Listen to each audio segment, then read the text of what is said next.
Howdy friends, it's Frightman here. I have been tagged to do the Halloween question challenge and I got tagged by the Haunt at Roxbury. So basically, this halfway to Halloween challenge is answering a few questions about Halloween that's going to allow you to get to know me better. And as an added bonus, I am going to add some of my own questions to the end of this video because I have been wanting to do this for a long time. What makes me tick and why is Halloween so special to me?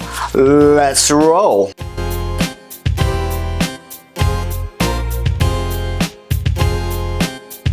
And in case I get stuck on any of these questions, I have an extra brain here to kind of help me out.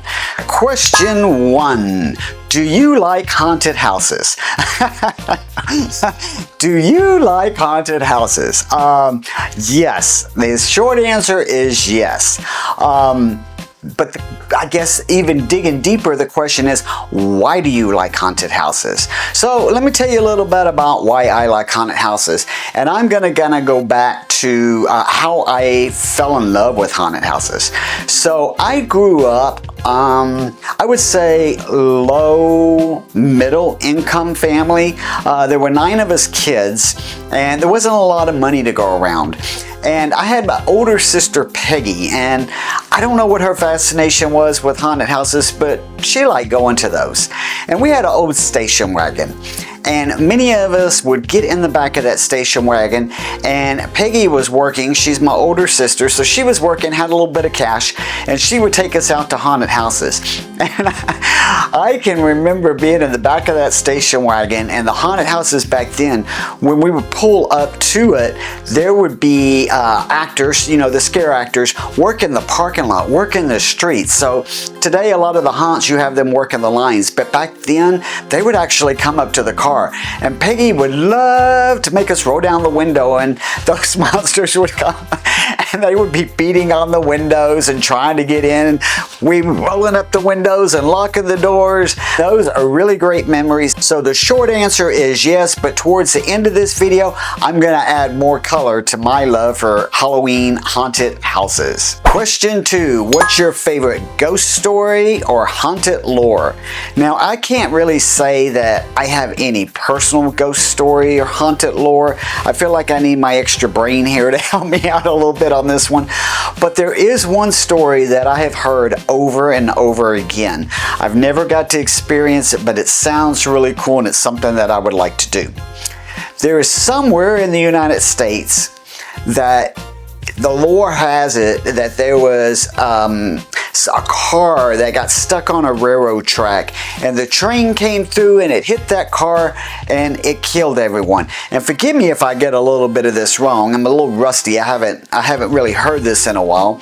But that train came through and it hit that car, and I believe it killed everybody inside. And the lore or the legend has it that if you go at midnight and you park your car in the middle of that train track and get out, the ghost will come and push your car off of that train track. Is it true?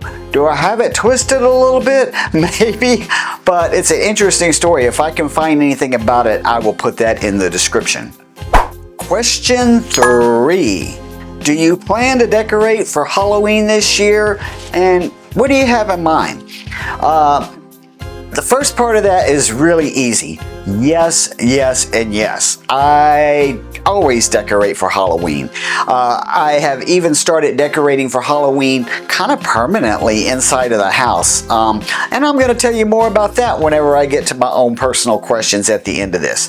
But yes, I will be decorating. What I'm looking forward to, there's a couple of unique items that the Home Depot is bringing out that I'm really excited about. So I'll tell you about one of those that is a must get on my list.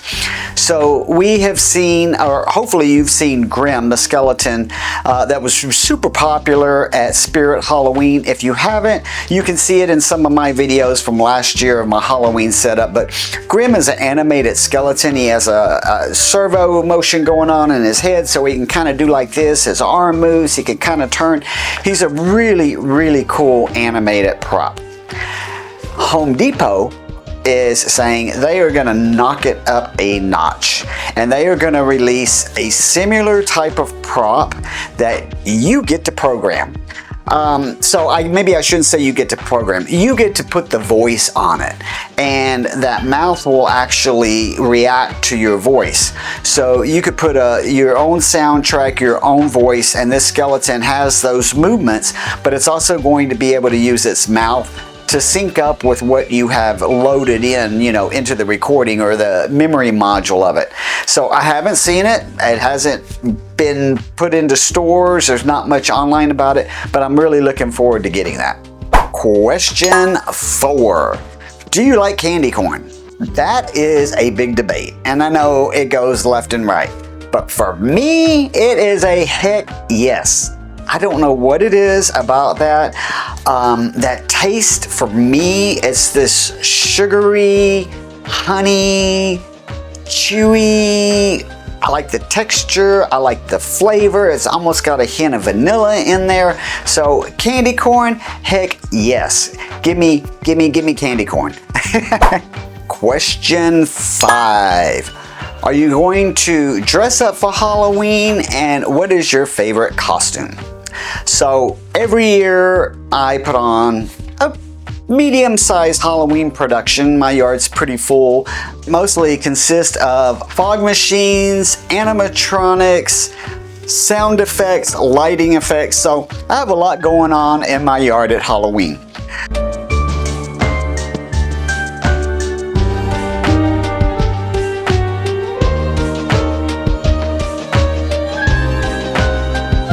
So absolutely, I will be decorating this year. Now for your favorite costume, I think my favorite costume is a scarecrow, and I'm going to tell you why. So I had a book that taught you how to paint your face as a pumpkin. And I follow that book meticulously, and I did it over and over, and I got it down good. I mean, it was a really, really good face painting. Unfortunately, I don't have any pictures of it, but it looked really cool, and I decided to create my own costume to go along with that. So I went to a thrift store. I was going to say Goodwill, but it may not have been Goodwill. But I went to a thrift store and I purchased a red and black checkered shirt and some older kind of khaki-like polyester pants. And I took a razor blade and I cut out several pieces of the shirt and of those pants. Then I went to the feed store and I bought a bale of hay. And I went and took in where the buttons here, where the two pieces of your shirt flap where it buttons up, and in various places on the inside I glued some of that straw or that hay.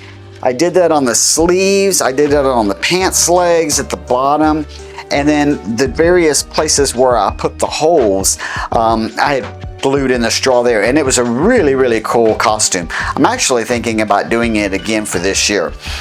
And I didn't use very much of that bale of hay, so I had that bale of hay sitting out on the driveway, and basically I was like that, and it looked fake because the face painting was so good, the costume was so cool. I looked like a scarecrow, like an artificial scarecrow sitting down on the hay. And I would wait until the kids got close enough, and then I would stand up and give them their candy. And it was a lot of fun. I really enjoyed that costume. And let me know, do you think I should do that again? Because if you say yes, I'm going to do a video on it. So that is my favorite costume. One thing that is on your bucket list for Halloween this year. One thing? Really? One thing. Boy, I've got a lot on my bucket list and I've been pretty busy, but there is an event called the Texas Haunters Convention that's held annually outside of Dallas. So if you're familiar with Trans World, East Coast Haunters Convention, I believe is another one. So there's different conventions that are spread throughout the country. I've never been to the one in Texas. I actually did not know about it until last year when David over at the Haunt at Roxbury asked me was I going, and I was like, going? Well, tell me more. So I actually did not know that we had a haunters convention here in Texas, outside of Dallas, and that is on my bucket list. I'm not 100% sure that I'm gonna pull it off, but I think I will. I want to just check it out and see locally what it's like. Question 7. What book or movie screams Halloween to you? Well, okay, this is where you get to know me more. I'm not a big reader of books. I like to read, I like to research, but I mainly do it on the computer. And again, it's more kind of researching. So from a Halloween standpoint, there's not really any books that I can point to. However, there is a movie, and this movie is so stuck in my head. Like, just thinking about it right now, I can see scenes exactly like they appear in this movie. And that movie is called John Carpenter's The Thing. I think it came out in 82 or 83. I almost slipped and told you where I was in my life, like was I in school or not, but I'm not gonna do that. Let's just say it was a young part of my life, and it was a really good movie, and it really made an impact. Believe it or not, I have never seen that movie at a movie theater. I've only watched it at home. I think the first time I saw it, it was a rental from Blockbuster, and just watching it at home with the lights off. God, if you have not seen John Carpenter's The Thing, check it out. I don't know if it's available on Netflix. You may have to, search around a little bit, but that is one heck of a movie. What really makes that movie spectacular is all of the effects. They're practical effects. It's props that people have made. There's no AI in it. It's an amazing movie. Check it out. Question 8. How do you typically spend your Halloween? Woo. Woo. Just thinking about it and getting ready, soon starting to prepare. It's a lot of work to be able to decorate the way that I decorate. It's a lot of work. There are skeletons in my closet. There are boxes in my garage. There are skeletons in my attic. So, there's a lot of prep work that goes into it, but Halloween night itself is fantastic. I love Halloween night. Now, since I have so much decoration, so many fog machines, so many lighting effects, I have a lot of work to do on Halloween. So I don't really get to enjoy it as much as I would if I didn't have all this stuff that I was trying to monitor. And I don't have a lot of people helping me. I generally have 1 or 2 people.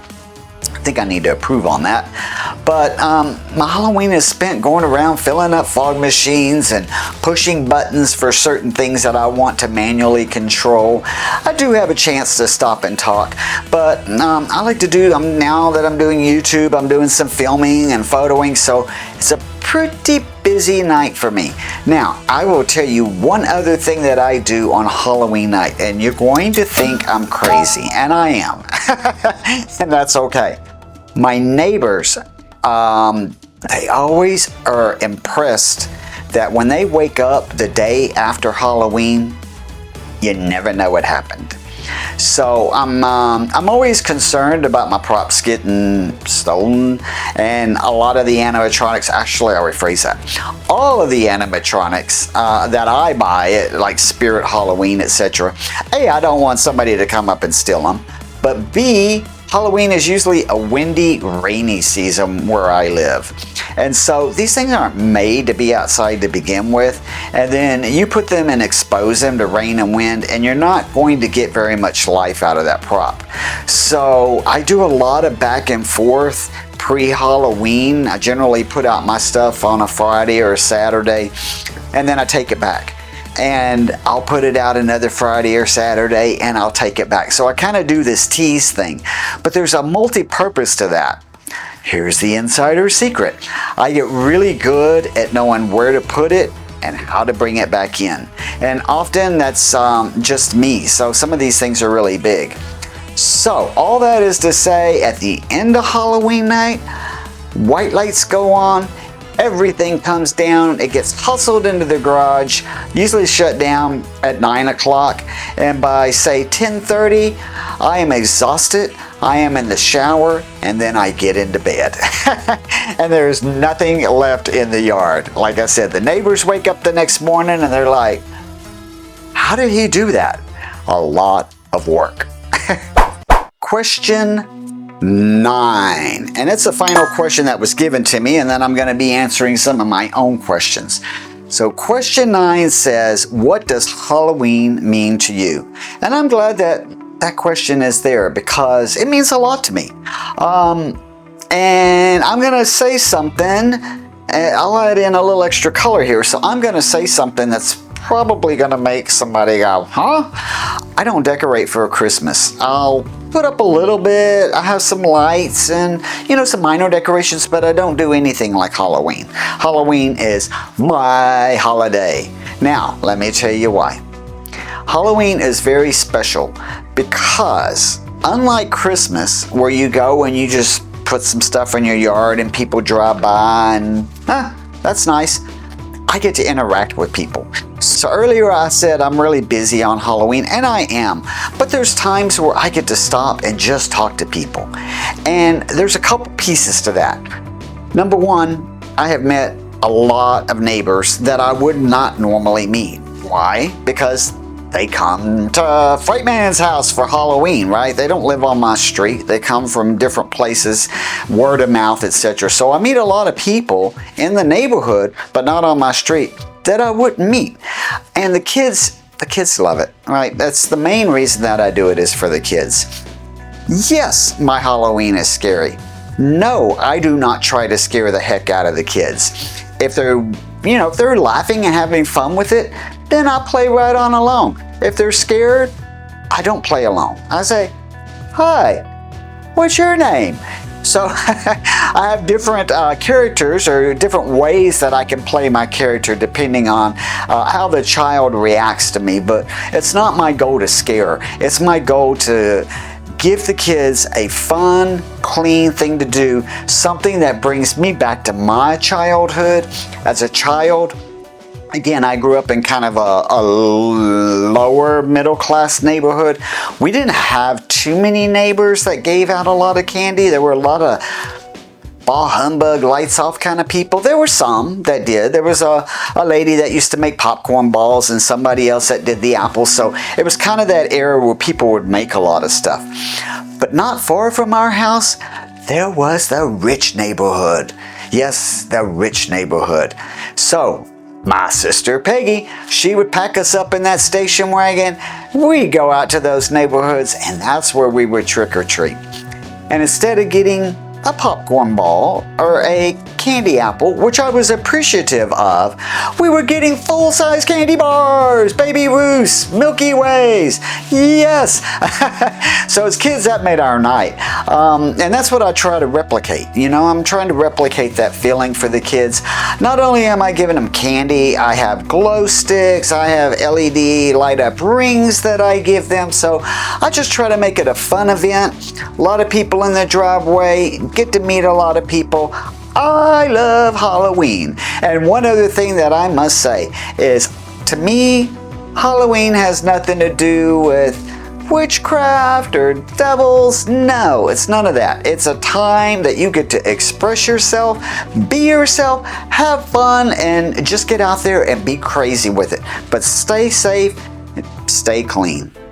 So that's it for the questions that were provided to me, but I'm going to provide a little bit more insight about my experiences in haunted houses. So I can remember, I've told you the story about as a kid loading up in that station wagon and going to those haunted houses. And haunted houses back then were nothing like haunted houses today. And was I scared? Yes, you bet. I was the guy that ran. So first, let me tell you what those haunted houses were like. It was very, very common that you would be pushed into a dark room, and I mean pitch dark. right? And they would just put you into the center of the room. And all of a sudden, a strobe light would come on, a monster would come out from every corner and just basically jump around in that strobe light. It sounds silly, but as a kid, it was scary as heck, and you wanted them to come and push you into that next room so bad. So it seemed like every haunted house kind of had a room like that, and that was something that was a lot of fun. Oh, the memories of being a kid and being scared in haunted houses. Now, another strong memory that I have is of a haunted house that was put on, I think it was by the JCs, and it was in a closed down Sears in a mall. And I was so fascinated. I would say I was about 16, 17. And I was really fascinated with this haunted house. Now, come to find out later in life, it was actually produced by somebody who owns one of the largest haunted houses in the country. And that one's called The Darkness in St. Louis. And the owner's name is Larry Kchner. I didn't know anything about Larry back then. I do now, but he actually was part of that haunted house here in my city. And way back then, it was a really unique haunt. I can distinctly remember a few things. One was that Frankenstein scene. So they had Frankenstein laying down, the whole laboratory, the Jacob's ladder going on. It was beautiful. I mean, it really left an impression. The other thing they had is some type of mirror illusion, and it was a spider lady. So there was this big spider web, big spider, and then there was a woman's head on it. And it was an illusion that I thought was really cool.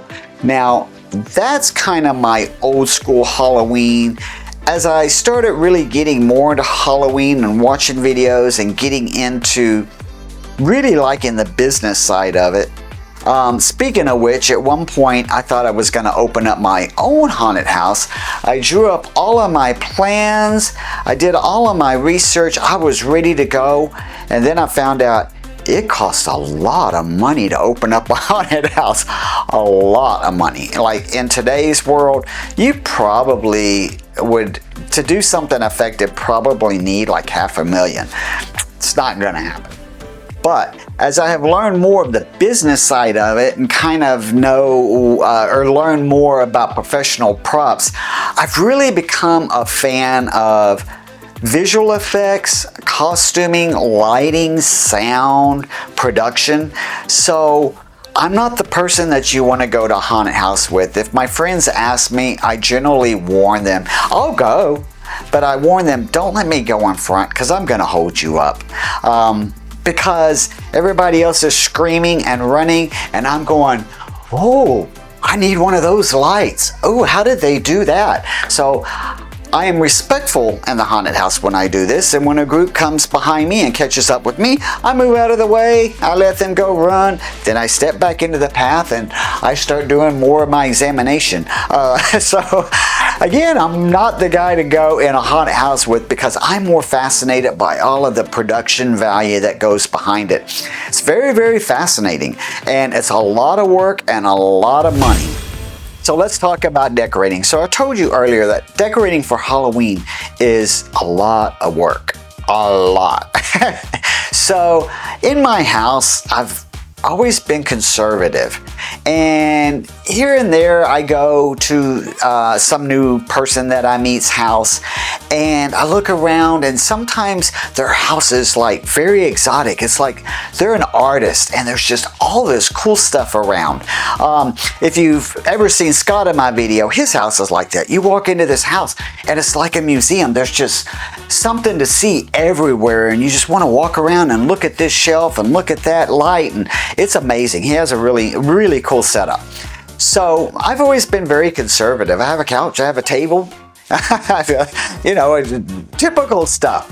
Well, after hanging out with Scott a lot last year, that's kind of changed, and I decided I want to do Halloween year-round in my house. I'm at that point in my life where I'm like, that's what I want to do. I don't care what anybody else thinks. So I'm kind of merging into this redesign of my living room, and right now I have a Chucky that stays out year-round, an animated Chucky. And I forgot to say this earlier, Home Depot is also going to release an animated, what's her name? Tiffany, Chucky's girlfriend, wife-to-be, I don't know. But they're going to be releasing her in this Halloween season. So I'm super excited about that. I'm going to have Tiffany on one side of this table, and I'm going to have Chucky on the other side. And I have them hooked up to a Wi-Fi switch, so I can simply say, "Hey Google, turn on Chucky." And there he goes. And of course, Tiffany will be connected with that as well. So a lot of... Speaking of which, Chucky is now turned on. Hey Google, turn off Chucky. Got it. Turning Chucky off. And Google has now turned off Chucky. Sorry about that, Google. So I'm starting to collect pictures. I'm starting to collect different decorations that I can use year-round. I guess my living room is going to become a poor man's haunted house. But hey, at least I'll have a haunted house year-round. Now, additionally, I have storage issues, right? Because there's only so many places that I can put this stuff. So the things that can handle the weather, like tombstones and things like that, I've actually been decorating my backyard with that stuff. So year round, I have some characters in the yard. I have a big skull. I have a lot of tombstones. I have a lot of solar LED lighting around. And I love it. It's just Halloween 365 here at Fright Man's house. And I love it. Now going back to Halloween night, I asked myself, what kind of impact do I make on these kids that come to see me at Halloween? I have had many people come to me at Halloween night and they say, "Hey, do you remember that little kid that used to come that would always do XYZ, that would always scream or run down or always in this costume?" So yeah, I go, "That's me. And here's my son." I have generational visitors, which is so cool to have somebody come up and say, "Hey, this is my son. I brought him here. We've been coming here for 15 years, yada, yada, yada." That is a good feeling. That just, that warms my heart. I almost grabbed this, but that's not a heart, that's a brain. But that just warms my heart whenever I hear stories like that, that somebody's been following me for so long and now they're bringing their kids along with them. So another question that I pose to myself is, what would be my perfect Halloween night? Where would it be? What would I be doing, etc.? Halloween night, of course, I have to be here. So we'll say Halloween week, or maybe Halloween season. I need to get up to the Northeast. It seems like that is the place where Halloween is really the biggest. It's kind of unusual to me, and I asked an owner of a haunted house not too long ago that's from the Northeast area of the country. I asked him, "Why is it so popular up there?" And he said, "Well, you know, it's fall time and the trees are changing and oranges all over. The leaves are falling. It's getting cooler." And I said, "Okay, I'll buy that. That sounds like Halloween, right?" That's not how it is where I live. It might be 90 degrees, the humidity's probably 100%, you're lucky if there's some wind going on. So it's not something that I've really experienced, like to see what Halloween really looks like. And because of that, there's a lot more haunted houses up in that Northeast area. So I think that would be my I guess I would say bucket list, or one of my favorite things to do on Halloween week would be to travel up to the Northeast and check out just a ton of haunted houses. My next personal question is, what is the worst, scariest movie that you've ever seen?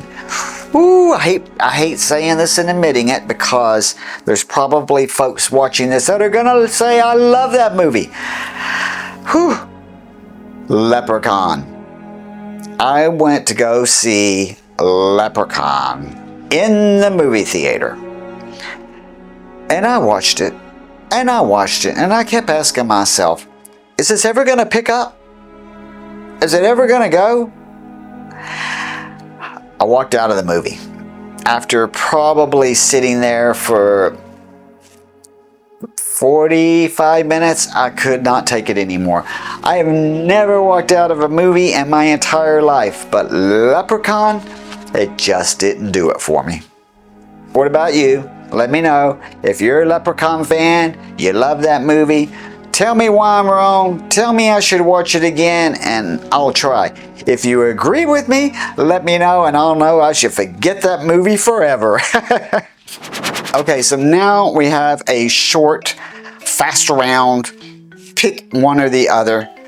I haven't really studied this. It's on my laptop and I need it in order to know what the choices are. Ghosts or vampires? Woo! Quick lightning round. Vampires. Vampires are so cool. And dressing up as a vampire, you can do the contact lenses, you got the fangs, you got the blood. There's a lot of different versions of a Dracula type character. Vampires. Fog machine or strobe light? Fog machine. Fog machine, fog machine, fog machine. It's only one thing you can do with the strobe light. Strobe. But a fog machine, there's a lot of different cool things that you can do with the fog machine. You can put it in a chiller to make it run low. You can feed the pipe through an animatronic to have it come out. I even have a fog machine that is a personal fog machine I have ordered this week. It actually comes in, I'm not sure when it comes in, but I bought this personal fog machine to use for Halloween this year off of Etsy that basically goes inside of your clothes. It has a little tube, it has some LED lights on it, and I haven't quite figured it out, but that's why I'm thinking that pumpkin costume this year might be really cool, and I could run, or the scarecrow, and I could run the tubes up my arm, so it'd be a scarecrow and kind of have some smoke or fog coming out. Fog machine. Trick or treat? Really? No tricks. Always a treat. I am not into tricks. Treat. Short answer, treat. Skeletons or witches? I have never been a really big witch fan. And I do like skeletons. We talked earlier that there's a new one coming out this year from the Home Depot. I can't wait to get my hands on it. He's going to be so cool. I don't know how much he's going to cost, but I am hoping and wishing that he is affordable. But we shall see. Skeletons, skeletons, skeletons. Haunted hayride or haunted house? Now, that takes me back to the Northeast. We don't have haunted hayrides. I know that they are all over the Northeast. It looks really, really cool, but we really don't have those down here. So we have haunted houses. You know, there's probably, I'd say 5, 6 really good haunted houses in my area, but hayrides, nah, not really. Let me give a quick shout out to David and Jamie over at the Haunt at the Roxbury. I'm gonna put that down in the description. This halfway to Halloween tag thing was fun. So there you have it. It is the halfway to Halloween challenge. I not only did those 9 questions, but I added in a lot of bonus features, and you know a lot more about me than what you did before you started this video. Now, if you're watching the video still, you've been tagged. So I'm not going to go out and individually tag people. Just consider yourself tagged already. And go ahead and create your own video response. I'll put the hashtag down in the description. Or you can just put some of the answers to your questions down in the comments. Don't forget to like, don't forget to subscribe, and hit that notification bell. And until next time, stay spooky, my friends.